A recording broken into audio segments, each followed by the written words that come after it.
뭐 그렇게 하면서 오늘 우리 어른 성도님이 그러더라고. 탁구 치다가 목사님이 화를 낸다 하더라고. 그래서 목사도 뭐 사람이니 화를 낼 수가 있지요. 그런데 또 욕을 한다더라고. 그 욕은 뭐 못하는 사람다 욕하지. 저도 욕 잘해요. 근데 안 해서 그렇지. 욕 못하는 사람이 누가 있겠어요. 욕하지. 그렇지만은 사람이다 보니까 욕을 할 수 있지, 그죠? 그런데 할 때 해야지. 안 할 때 하니까 말이 오고 그렇지, 그죠? 그런데 역시 목사도 사람인 거예요. 저도 운전하다가요. 운전하다가 그냥 신호등도 켜지 않고 그냥 팍 들면은 그 다음에는 그냥 입 다물고 주여 그런 기억들이 참 많이 있어요. 어떤 일이 보면 그냥 문 열고 뛰어내려가지고 한번 하고 싶은데 그냥 그렇게 하죠. 그래서 교회 차를 보면은 늘 사람 교회 그게 딱 있으니까 운전사가 함부로 못하겠지, 그죠? 그것이 딱 잡고 있기 때문에. 저도 제 차에 이걸 좀 붙이고 다니까 그전에는 여기다 십자가를 달고 다녔어요. 십자가 다니면 이 예수님 믿는 자라 하기 때문에 보면은 그리고 저도 조심이 되는데 제가 제 자신이 조심이 안 되니까 띄고 다닙니다. 예. 이거 달고 다닐 때는 십자가를 생각하면서 이 사람이 예수님 믿는 사람이다 라고 생각하기 때문에 조심이 되지 않게 내 스스로가 내 자신을 절제하기 위해서 하는데 그 어쩐 때 절제 못한 적이 있잖아요. 욕은 안 하지만은 그래도 울긋불긋하고 눈에 힘을 주고 나이트 피워다 보니까 이거이 부끄럽잖아요. 그죠? 그래서 이걸 안 달고 십자가 없는 것은 아닌데 안 달고 다니는 지금은요. 여러분 우리가 주 앞에서 바로 살지 못할 때 그게 뭡니까? 사람인 줄 믿습니다. 고린도 교회는. 그런데 우리가 꼭 지켜야 할 것은 지켜야 되는데 교회 안에서 지킬 것은 지켜야 됩니다. 왜? 교회는 하나님의 법들을 지키며 살아가는 무리들이 모인 곳이기 때문에 그러한 줄로 믿습니다. 아멘. 그래서 사도 바울이 성찬식을 통해서 성찬에 대한 것을 설명하고 있는데 성찬의 의미를 모르고 마음대로 참여해서 하나님의 징계를 받으면 죽은 자들이 있습니다. 그렇기 때문에 성찬은요, 주님께서 전수행 그대로 행해야만 성찬인 것이 목사가 자기 마음대로 그냥 말씀을 떠나서 하는 것은 성찬이라 성례라 할 수가 없는 줄로 믿습니다. 성례란 것은 그래요. 그래서 마태복음 26장 17절에 29절 말씀 보면은 6월절 만찬식을 통해서 우리에게 교훈하는 것이 있습니다. 예수님께서 만찬식을 정했습니다. 거기에서 보면은 구약의 이스라엘 자손들이 출애굽하기 전에 6월절을 지켰는데 이때 어린 양을 잡아서 피를 문설주에 바르고 그리고 고기는 구워 먹었어요. 하나님 말씀에 순종했는데 모세가 시킨 대로 양을 잡아서 양 피는 문설주에 바르고 고기는 구워 먹었는데 문설주에 피가 발려있는 그 가정은 재앙이 넘어갔다. 6월절이라는 것은 너물 달로 절 지킨 절입니다. 그렇기 때문에 재앙이 넘어갔다. 죽음의 재앙이 넘어갔다 해서 6월절을 하거든요. 이 6월절의 완성자가 예수님 자신이라는 것을 나타내 보여주기 위해서 마태복음 26장 17절에서 29절의 말씀을 통해서 주님께서 교훈하는 것을 볼 수가 있거든요. 주님은 주님 자신이 어린 양이라는 것을 6월절 제물이라는 것을 나타내시는데 십자가상에서 우리 죄과함을 속량하시고 6월절을 완성하셨어요. 그걸 나타내 보여주기 위해서 6월절을 행했습니다. 그렇기 때문에 이 성찬식은 주님께서 직접 제정하시기 때문에 거룩한 예식이다 하는 것을 말씀하는데 이 성찬일을 통해서 우리가 몇 가지를 생각할 수가 있는데 하나님께서 우리에게 은혜를 주시는 은혜를 베푸시는데 두 가지를 생각할 수 있습니다. 말씀을 통해서 우리에게 은혜를 베풉니다. 말씀은요, 이 말씀은 하나님 자신을 나타내는 수단입니다. 이 말씀을 통해 주님을 나타낸 줄을 믿습니다. 주님 자신을 나타내거든요. 나는 이러한 하나님이다. 하나님 자신을 나타내는 거예요. 그런 반면에 성례를 통해서 하나님께서 역사하는 줄로 믿습니다. 우리 자신을 돌아보면서 성례식을 참사하는, 그래서 성례식은 다음 주간이 이제 성례식인데 미리 말씀하는 것은 우리가 먼저 깨닫고 성례식을 참사하는데 세례 받은 자만 참여할 수가 있는 줄로 믿습니다. 그렇기 때문에 세례받지 않고 참여하다가 당신은 세례받지 않는다 하면 그것 때문에 시험 드는 자가 있고 어떤 사람은 떡을 주지 않는다 해가 시험 드는 자가 있습니다. 그거 먹고 안 먹고 중요한 것이 아니고 우리 신앙이 중요한 줄로 믿습니다. 아멘. 그리고 성찬식의 참 뜻이 무엇인가 하는 것인데 첫째 범위는 주님의 대속의 죽음을 기념하는 거예요. 주님의 대속의 죽어주심을 기념하는 겁니다. 이 성찬식은요, 같은 기독교라 한다 할지라도 루터파에서 행하는 것이 있고, 물론 천주교는 우리가 상관이 없습니다. 천주교에서도 성찬식을 합니다. 하는데, 우리 기독교에서는 그들과는 이 성찬의 설이 다릅니다. 다른데 루터파에서는 반하체설이다 하거든요. 신학적으로 반하체설을 하는데, 이걸 주장하는 것은 반하체설은 뭐냐면은 침례자가 기도하고 떡을 떼어주면은 떡이 반은 떡이 되고 반은 살이 된다라고 이렇게 주장하는 설입니다. 즉 말해서 포도주도 침례자가 기도하고 이 잔을 나눠주면은 포도주가 반은 피가 되고 반은 포도주가 된다는 설이 반하체설이에요. 그런 반면에 천주교에서도 보면은 침례를 합니다. 하는데 천주교 사제가 기도하고 나면은 떡이 완전히 살이 되고 이 하체설이 그럽니다. 또 포도주를 갖다 기도하고 나면은 완전히 피가 된다. 그런데 성경에는 그런 말씀이 없거든요. 성경 말씀이 신앙의 표준인 줄로 믿습니다. 아멘. 그렇기 때문에 우리는 성경 말씀에 근거해서 신앙생활이 되고 예식을 행해야 되거든요. 근데 이 말씀 보시겠습니다. 고린도전서 11장 24절 25절 다 같이 한번 읽어보시겠습니다. 축사하시고 떼어 이르시되 이것은 너희를 위하는 내 몸이니 이것을 행하여 나를 기념하라 하시고 19회 또한 그와 같이 잔을 가지시고 이르시되 이 잔은 내 피로 세운 새 언약이니 이것을 행하여 마실 때마다 나를 기념하라 하셨으니. 우리 기독교에서는요, 나를 위해 십자가상에서 살찌고 피 흘려 나의 죄화물을 속량해 주시고 죽으신 그 예수님을 이 예식을 통해서 기념하는 예식인 줄로 믿습니다. 기념하는 예식이에요. 하나님 비유를 듣는다면 우리 기독교에서는 제사를 지내지 않습니다. 다만 추도 예배를 드리는 건데, 추도 예배 드리는 것은 뭐냐면은 우리 부모님이 돌아갔을 때 그 살아있는 생전에 우리에게 교훈하는 것을 생각하고, 반면에 믿지 않는 행자가 있으면은 예수님 믿기에 전도기회를 삼는 반면에 그 날을 기념하는 것이 죽은 영혼을 위해서 제사를 지내는 것은 아니에요. 왜? 죽은 자는 오고 갈 수 없기 때문에 그건 의식은 행위입니다. 요즘 보면은 뭐 장례식도 간소화돼 가지고 하는 경우들이 많이 있고, 일단 돌아가시면 장례식 하고 나면 그냥 끝나는 분들이 많이 있습니다. 그리고 뭐 요즘 보면은 그 무슨 나무 밑에다 나무를 해가 수목장 하는 거 많지 않습니까? 그러다 보니까 이제는 옛날과는 많이 달라졌어요. 그리고 뭐냐면 그만큼 깨달았다는 것을 의미하는 거거든요. 네. 만약에 우리 조상들이 죽은 영혼이 제사 때 찾아온다면은 난 걱정이에요. 왜?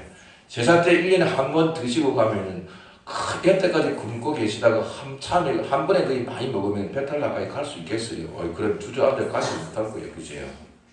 안 그렇겠어요. 그죠? 만약에 제사를 드린다면 매일같이 드려야 되는데 그건 아니잖아요.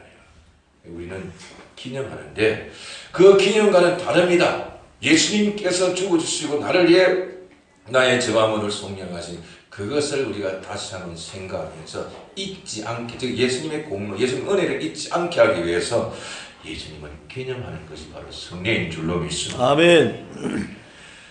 성경에서 피가 되어 살이 된 말씀이 없습니다. 우리는 주님을 기념하는 거예요. 그래서 다음 주간에 성례식을 참여할 때에 주님의 은혜를 깨달고 다시 한번 하나님의 사랑을 깨달을 수 있는 그런 성례가 되기를 예수님이 귀하신 이름으로 축원합니다. 아멘. 이것을 영원히 지키는 겁니다. 우리 주님 오실 때까지. 출애굽기 12장 14절에 보니까 너희는 이 날을 기념하여 여호와의 절기를 삼아 영원한 규례로 대대로 지킬 것이라. 출애굽한 것을 잊지 말고 지키라. 구원과의 연관성이 있는 것을 말씀하고 있거든요.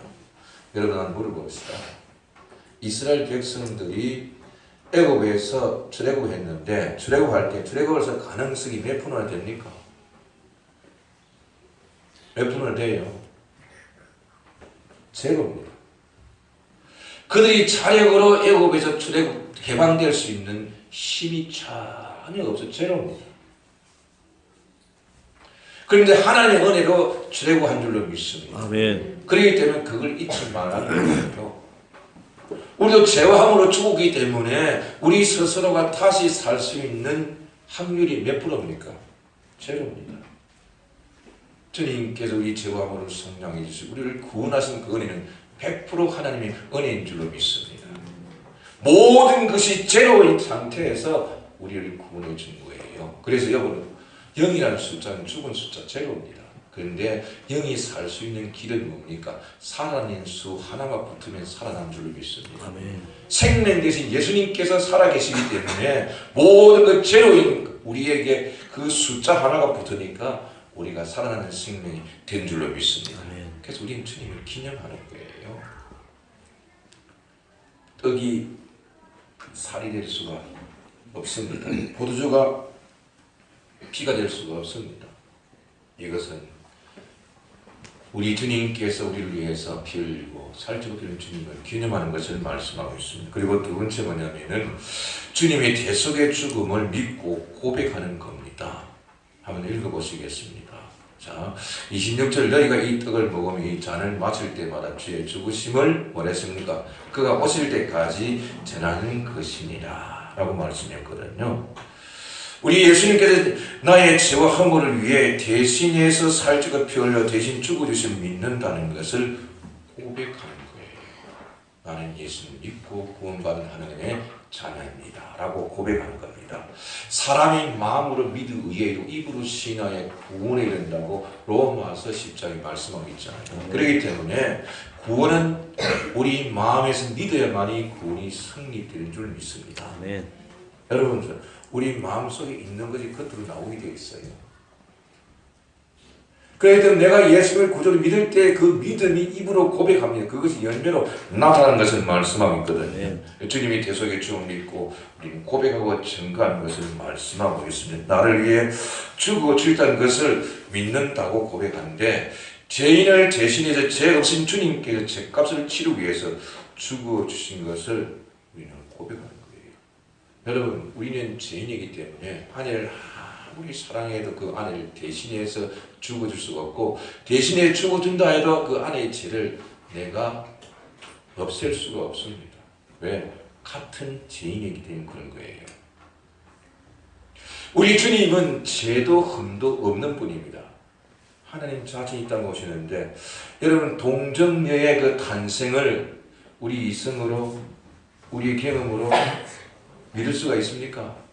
그건 믿어지지가 않는 거거든요. 그렇기 때문에 구원은 제로입니다. 그런데 그걸 믿게 하는 것은 하나님의 능력인 줄 믿습니다. 아멘.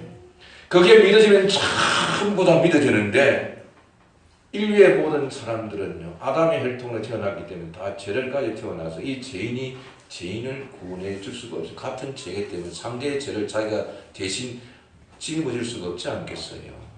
그리고 우리 인간은요 가치가 무한하지를 못합니다. 그런데 인류를 구원하는 가치가 무한한 가치를 가진 자만이 죄가 없는 분만이 우리 죄를 대신하고 우리를 구원해 줄 수가 있거든요. 아멘. 그분이 바로 예수님인 줄로 믿습니다. 아멘. 그래서 우리 예수님은 아무 죄도 흠도 없는데 우리를 대신해서 십자가상에서 살찌고 피를 주셨기 때문에 그걸 우리가 기념하면서 증거하고 고백하는 것이 바로 성찬인 줄로 믿습니다. 아멘. 이 성찬식을 통해서 나타내려 하는 것은요 죄 없은 주님께서 죄진 우리를 죄값을 죽어야 하기 때문에 우리를 살리시기 위해서 십자가상에서 살찌고 피 흘린 것을 다시 한번 고백하면서 증거하고 증거하는 것이 바로 성찬식의 의인 줄로 믿습니다. 아멘. 성찬의 의입니다. 그렇기 때문에 다음 주에 여러분 성찬식을 참여할 때에 떡을 떼서 이름을 줄 때 이걸 먹고 잔을 마실 때마다 우리 주님의 그 고난을 다시 생각하면서 주님을 증거할 수 있는 성도가 되기를 주의 이름으로 축원합니다. 아멘.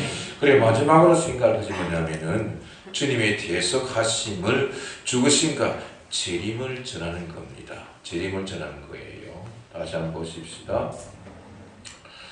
자, 25절에서 한번 읽어봅시다. 19회 또한 그와 같이 잔을 가지시고 이르시되 이 잔은 내 피로 쓰는 새 언약이니 이것을 행하여 마실 때마다 나를 기념하라 하셨으니 그가 너희가 이 떡을 먹으며 이 잔을 마실 때마다 주의 죽으심을 그가 오실 때까지 전하는 것이니라 했거든요.